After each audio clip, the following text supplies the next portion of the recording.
पिछले कई दिनों से राजस्थान में मुख्यमंत्री जी की पहल पर एक पॉलिटिकल ड्रामा चल रहा है और इसके सूत्रधार खुद मुख्यमंत्री जी हैं। प्रसंग राज्यसभा के चुनाव का है और पिछले कई दिनों से अनेक बार अनर्गल सी बातें एक जिम्मेवार पद पर बैठे हुए व्यक्ति ने की हैं। बिल्कुल बेबुनियाद और तथ्यहीन सी बातें ये मुख्यमंत्री जी ने अपने श्रीमुख से कही है।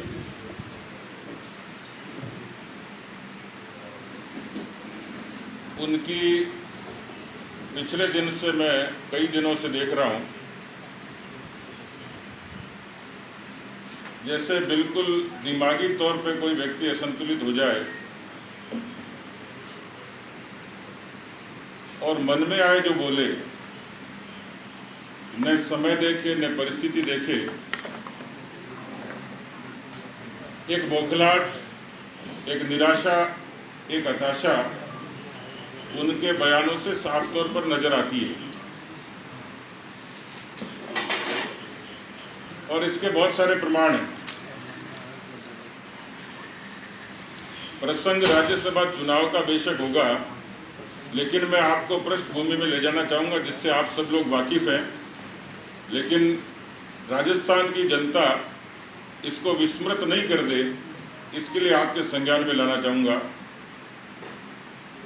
आपको सबको ध्यान है कि राजस्थान में विधानसभा के चुनाव हुए और उस चुनाव में कांग्रेस को 99 सीटें मिली थी, यानी बहुमत से 2 सीटें कम। लेकिन उस चुनाव का जो प्रचार अभियान था 2 लोगों पर केंद्रित था। राजस्थान में मौजूदा उप मुख्यमंत्री सचिन पायलट का आगमन अंध आदमी बता देगा कि उनका यहाँ की राजनीति में इस रूप में आगमन, क्योंकि वो केंद्र की राजनीति में रहते थे, केंद्र में मंत्री रहे और यहाँ पर उनका आगमन मुख्यमंत्री पद की महत्वाकांक्षा के चलते हुआ था। और कांग्रेस पार्टी को भी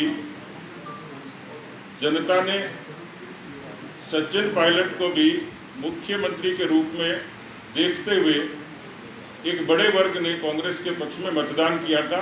मैं नहीं, ये चुनाव के आंकड़े कहते हैं।